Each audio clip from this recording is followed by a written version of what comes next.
Hey everybody, it's Melissa here with communicatewithangels.com, and I am here live with you all today to share with you the 3 essential steps to communicating with your angels. And so if you did not make it to my online class that I've been doing the past week, I'm going to give you a quick recap of the content that I shared there today.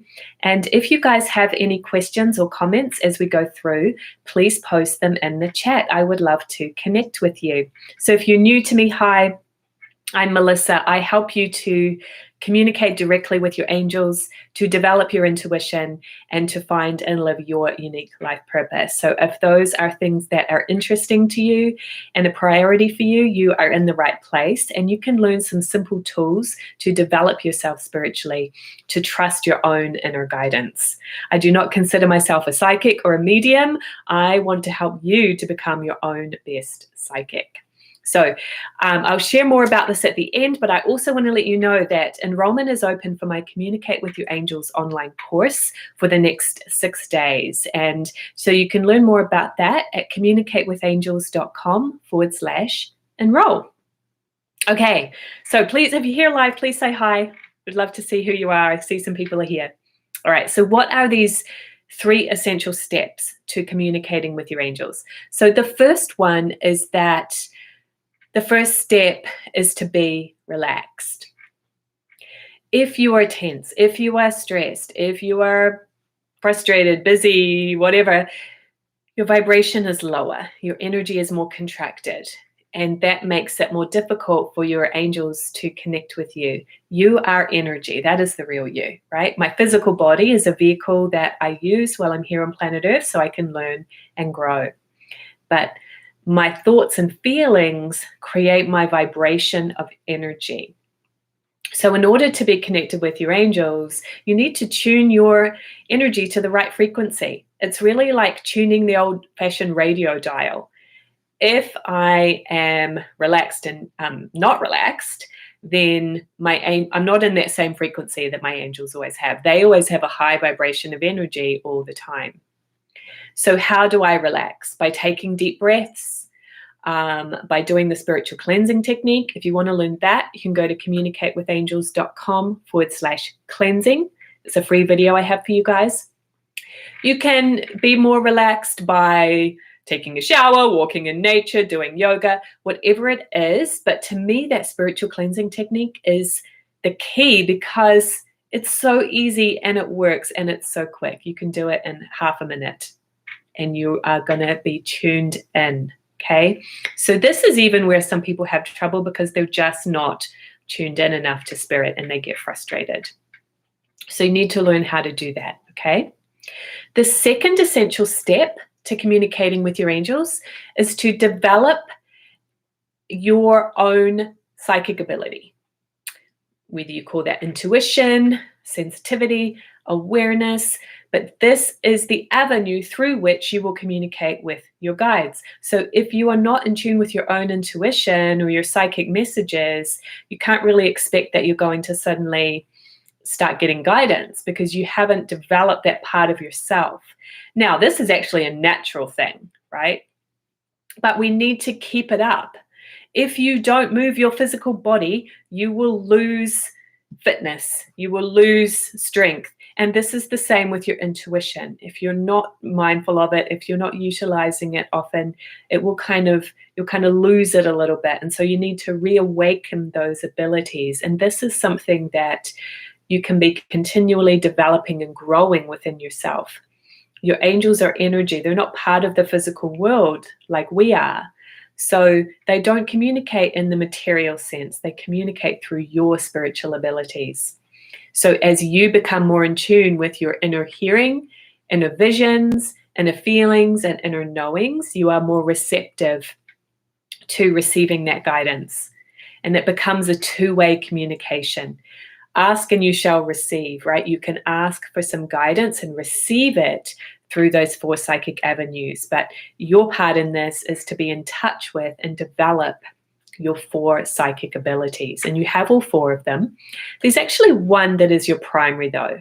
And it's really helpful to learn what that is so that you can know the primary way that you're getting messages from your guides as well. and what's your inner communication style. The third essential step to communicating successfully with your angels is to know how to phrase the questions in a way where you will successfully get a response. So there are certain things that your angels just will not get involved in because it's not clear motives and it's not being respectful to you. For example, if you're wanting your angels to tell you what to do, saying, should I do this? What am I supposed to be doing? You're probably not going to get much of a response to that because your angels just don't get involved with that. They know that you are probably more capable and more strong than you're giving yourself credit for. So they are only going to do their 50%, and you need to do your 50%. So if you were phrasing questions in that way, like, okay, angels, tell me what to do, or what am I supposed to be doing? No wonder you're kind of frustrated with not getting the responses that you want. So it's really important that you learn these ways of phrasing things and learn how your relationship with your angels works so that you can successfully get the guidance that you're looking for. It's not always what people want to hear. People sometimes want to be told what to do, but I kind of want to dig a little bit deeper into that and really ask you, do you really want people to tell you what to do? Like, I know I hate it when people try to tell me what to do. So it's like, it's that little bit of insecurity thinking that something out there has more wisdom than you do. And that's just not true. Your angels are there to back you up, to give you a bigger picture, to guide you to your purpose, and to help you to see things that you can't see, such as timing or priorities, opportunities that might pop up. But we need to know how to, ask the questions in a way where you're going to be successful or not frustrated. Okay, so I delve into all of this in the Communicate with Your Angels online course. It has been over a year since I actually offered this program, so it's a great time to check it out if you haven't done so already.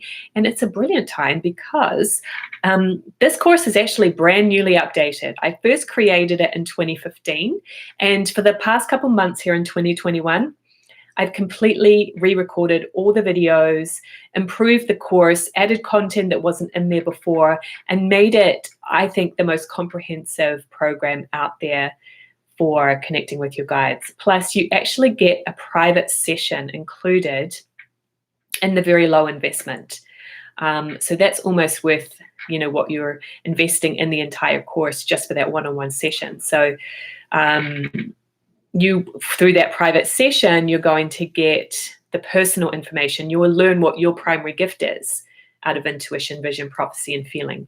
You'll learn how many spirit guides you have with you on your personal team, how they're connecting with you. And that consultant will mentor you in learning how to ask your angels questions and get answers.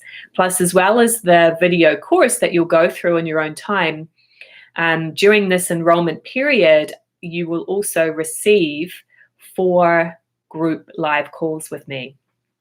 And that's where, that's the thing I'm most looking forward to, is really connecting with you on those group calls, because the group vibe is just so fun. So the sign up is communicatewithangels.com/enroll. Have a look, see if it's a good fit for you. Enrollment is open until April 27th, and then it will close again for several months. So I hope that you will consider this invitation to go deeper. If you guys have any questions while I'm here live, now is the time to ask. Please don't hesitate. And hi, I don't know how to say your name, Makana, who'd said hi earlier. I'm so glad that you're here. Hopefully you still are. All right, I'll give you guys a second to make any comments or questions. Otherwise, I will hop off for today. But it is lovely to connect with you all here in YouTube land. I'm looking forward to doing more on YouTube, because I know that there is just a great community forming here on this channel. And I will be, continuing to provide you with free resources and guidance on your spiritual journey. Dancing Tweety, hi there. And she says her question is, I don't see it yet. Just wait a second to see if she pops that in. Some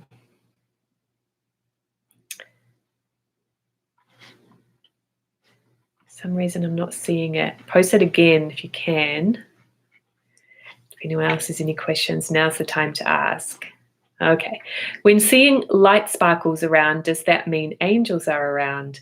I would say yes, actually. That is how I have seen things. I don't usually see things in front of me like really with my eyes, like, oh my goodness. But I notice there are certain times where I'm more relaxed, I guess, more receptive to that. And so the times that I have seen something where it's like really seeing it with my physical eyes would be like the sparkles. Sometimes it's like a white light. I remember one time it was really strong. This was several years ago, but when my son was still a newborn baby, I was changing his diaper one day. Like, how mundane is that? But I got chills. But I saw one of his angels come to me at that time, and it looked like a diamond with a blue, smaller diamond in between. So that was pretty cool. But yeah, the light sparkles. And then sometimes I see like a dark shadow, and that's more of that lower vibration energy. Sometimes I'll see that out of the corner of my eye. And it's not that they're, oh yeah, I just see you mentioned the black dots. Yeah, so I answered your question before you asked it. I would not be afraid of that. It's just souls that passed on from this lifetime, and sometimes they're confused. They don't realize they're dead, or they're looking for something, they're searching for some guidance, but you start to feel that presence in the room. I've had some experiences the last couple of weeks where I felt something, like even seeing, I don't even know how to describe that. It's like I can see right through it, but there's just a presence there. And so as you become more sensitive, you might be sensitive to that too. You can always just tell them to follow the lights. Blue dots, it's probably your angels as well. But then again, you could also be, sort of just seeing auras, etc. So, yay.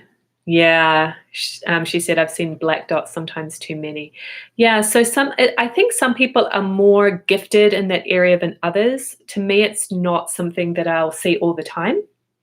But like I said, in the past few weeks, I've had a few experiences of that. Here in my apartment the other day, I saw something in the kitchen. In my boyfriend's house, a couple of times I've seen it. So what I do is I will just kind of cleanse the environment and send some white light around to help them to kind of move out. Do you think it's possible that some energy can drain energy? I'm not exactly sure what you mean when you're saying some energy. Do you mean people's energy? Because I'd say yes to that. And that's another great thing about that spiritual cleansing technique that you can learn and practice. If you haven't checked that one out yet, you can go to communicatewithangels.com/cleansing to learn the spiritual cleansing technique. And that way, the more that you're cleansed, the more you're going to be buffered kind of from picking up on other people's energy and outside pressures, souls without bodies, like we were talking about. It's okay to discern it, it's fine, but we don't want it to kind of get into my vibration and throw me off. That's the key.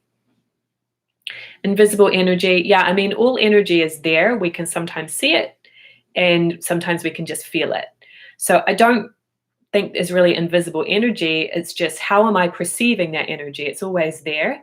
It's just you become more sensitive to actually perceiving it. And so when you're actually seeing something, it's just your sensitivity and your interpretation of it. I feel when some energy is around, my body can feel it, like feverish, but not fever, and it drains my energy. But then I use incense, that helps. Yeah, so I would definitely incorporate the spiritual cleansing technique as well. But yeah, if that incense is working for you, that sounds great as well. All right, you guys. Well, why am I seeing all this? Because you're sensitive. I don't think there's any great meaningful reason for it. It's just you are becoming more psychic. And energy is always there. But as our spiritual sensitivity increases, you will start to perceive it more. And that has definitely been the case in my life. Yeah, so just kind of stay relaxed with it and directed as well. Well, she says you wasn't like this before, so yeah, it means you're becoming more psychic, which is a good thing. We just there's probably a desire to learn how to use that, and that's good. Shantae says, I tried rubbing my hands and it felt magnetic, plus been having some cool dreams. Awesome, that's great. Shadows, yeah, shadows is kind of similar to what I was saying about the black energy.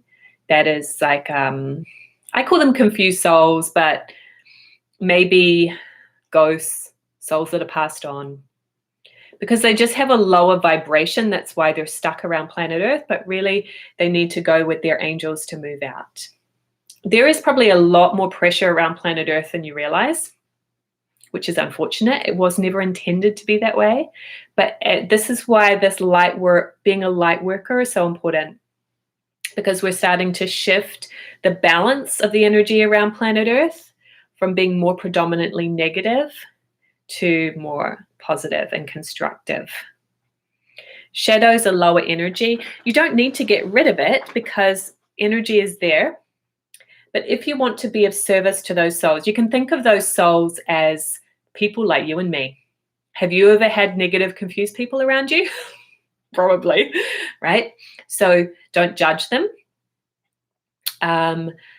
It could be that you want to be of service, and that's great.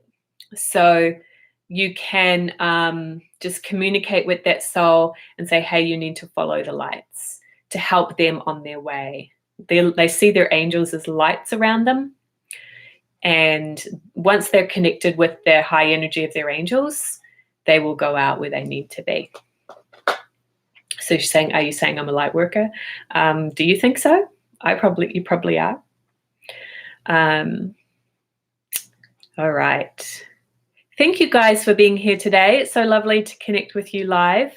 Again, I invite you to the Communicate with Your Angels online course. You can check that out at communicatewithangels.com/enroll. There's 5 modules of videos and worksheets to guide you step by step to learning some simple tools to communicating directly with your angels. It also includes a private session where you can work one-on-one and understand your own gifts and learn a special method of communicating and asking questions. And you're going to learn how to phrase questions of your angels in a way where you will be really successful. So enrollment is open until April 27th. So hop on board if you can. And I really look forward to connecting with those of you that decide to join me in this program. What could be the connection with the moon? That is not something that it's my area of expertise, so I can't answer that one. I don't work with everything. Yeah, I don't know the answer to the other question either. But all right, guys, have an amazing week, and I will be back next week. Bye for now.